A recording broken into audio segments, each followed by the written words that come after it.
উনি সুস্থ হয়ে যাবেন, চিন্তা করবেন না। অ্যাম্বুলেন্স আছে, ডাক্তারের কাছে নিয়ে যাওয়া হচ্ছে। তো আপনাদের এই কথা দিতে হবে, যে কথা 2024-এর আগে দিয়েছিলেন। এবার মুর্শিদাবাদ 20-2 নয়, 21-1 নয়, 19-3 নয়, 22-0 করতে হবে মামাটি মানুষের পক্ষে। আর আমি আপনাদের কথা দিচ্ছি, 22-0 যদি হয়, তৃণমূল 250+, কেউ আটকাতে পারবে না।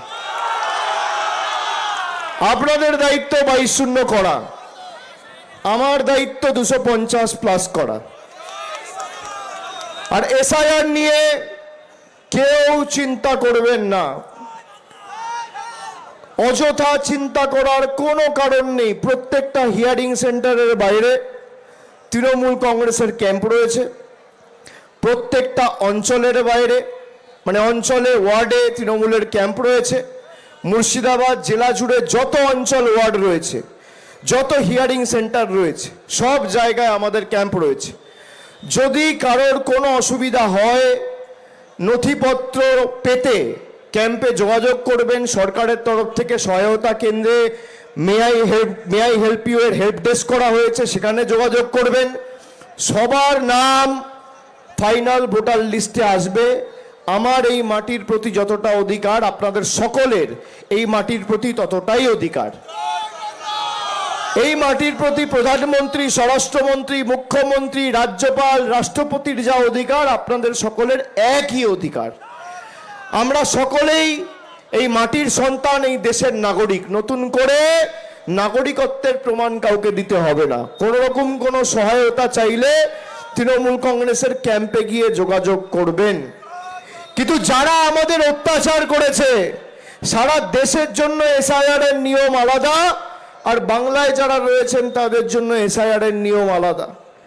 আপনি দেখুন, মুর্শিদাবাদ এলাকা জুড়ে, মুর্শিদাবাদ জেলা জুড়ে, শামশেরগঞ্জ, ফারাক্কা, যেখানে নদী ভাঙন বড় সমস্যা, আজকে সেখানে সরকারি সাহায্য তো দূরের কথা, জমি দেওয়ার যে কাজ, সেটাও ফারাক্কা ব্যারেজকে চাপে রেখে কেন্দ্র সরকার যাতে মানুষ জায়গা না পায়, জমি না পায়, সেটা সুনিশ্চিত করছে। এখানে বিজেপির 2জন বিধায়ক আছে, বহরমপুর, মুর্শিদাবাদ। একবার জিজ্ঞেস করুন তো, 5 বছর এটা চিঠি লিখেছে? নদী ভাঙনের কারণে যারা ক্ষতিগ্রস্ত, যাদের পুনর্বাসনের জন্য জায়গা দরকার আছে, যাদের প্রয়োজনীয়তা রয়েছে, তাদের জমি, তাদের জায়গা ফারাক্কা ব্যারেজকে দিয়ে আটকে রাখা হচ্ছে। তার কারণ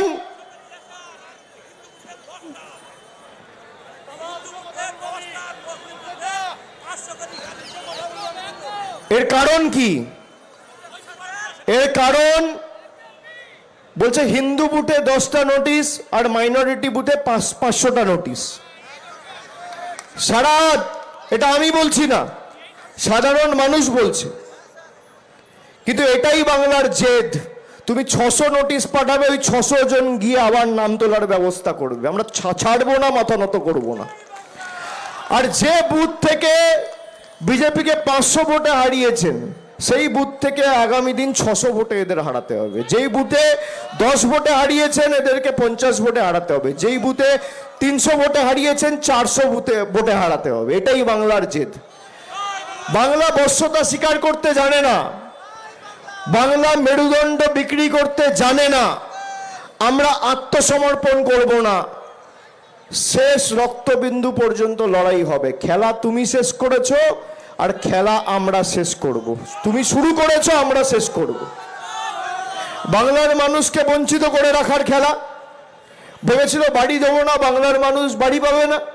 গত বছর মুখ্যমন্ত্রী 12 লক্ষ বাড়ি দিয়েছে, আগামী 15 দিনের মধ্যে 20 লক্ষ লোককে বাড়ি দেবে আমাদের সরকার। তোমাদের দরকার নেই অবদান।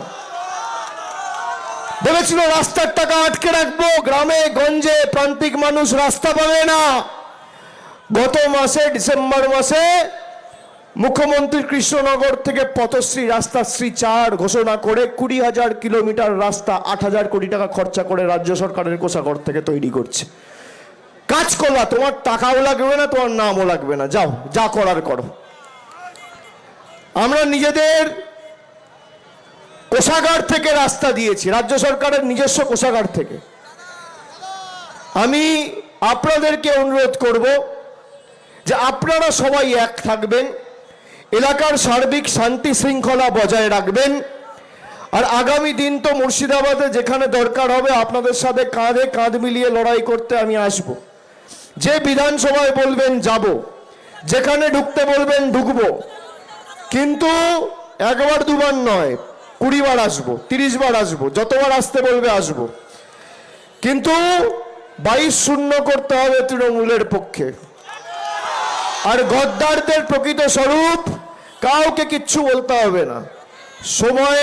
সময়ে যখন ঠিক হবে মানুষের কাছে এমনি তাদের মুখোশ খুলে যাবে। ঠিক আছে, আমি সকলকে আরেকবার ধন্যবাদ জানিয়ে, কৃতজ্ঞতা জানিয়ে, প্রণাম জানিয়ে, সকলকে আরেকবার নতুন বছরের শুভেচ্ছা জানিয়ে আমার বক্তব্য এখানে শেষ করলাম। সবাই ভালো থাকবেন, সুস্থ থাকবেন। জয় হিন্দ, বন্দে মাতরম, জয় বাংলা, জয় বাংলা, জয় বাংলা, জয় বাংলা, জয় বাংলা, জয় বাংলা, জয় বাংলা, জয় বাংলা। উনি সুস্থ হয়ে যাবেন, চিন্তা করবেন না, অ্যাম্বুলেন্স আছে, ডাক্তারের কাছে নিয়ে যাওয়া হচ্ছে। তো আপনাদের এই কথা দিতে হবে, যে কথা 2024-এর আগে দিয়েছিলেন। এবার মুর্শিদাবাদ 20-2 নয়, 21-1 নয়, 19-3 নয়, 22-0 করতে হবে মামাটি মানুষের পক্ষে। আর আমি আপনাদের কথা দিচ্ছি, 22-0 যদি হয়, তৃণমূল 250+, কেউ আটকাতে পারবে না। আপনাদের দায়িত্ব 22-0 করা, আমার দায়িত্ব 250+ করা। আর এসআইআর নিয়ে কেউ চিন্তা করবেন না, অযথা চিন্তা করার কোনো কারণ নেই। প্রত্যেকটা হিয়ারিং সেন্টারের বাইরে তৃণমূল কংগ্রেসের ক্যাম্প রয়েছে, প্রত্যেকটা অঞ্চলের বাইরে, মানে অঞ্চলে ওয়ার্ডে তৃণমূলের ক্যাম্প রয়েছে।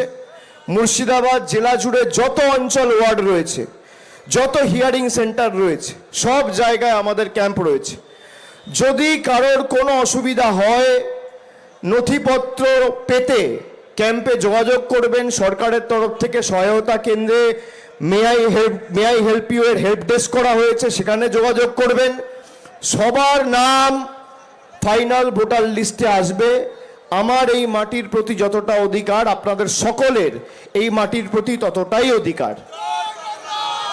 এই মাটির প্রতি প্রধানমন্ত্রী, স্বরাষ্ট্রমন্ত্রী, মুখ্যমন্ত্রী, রাজ্যপাল, রাষ্ট্রপতির যা অধিকার, আপনাদের সকলের একই অধিকার।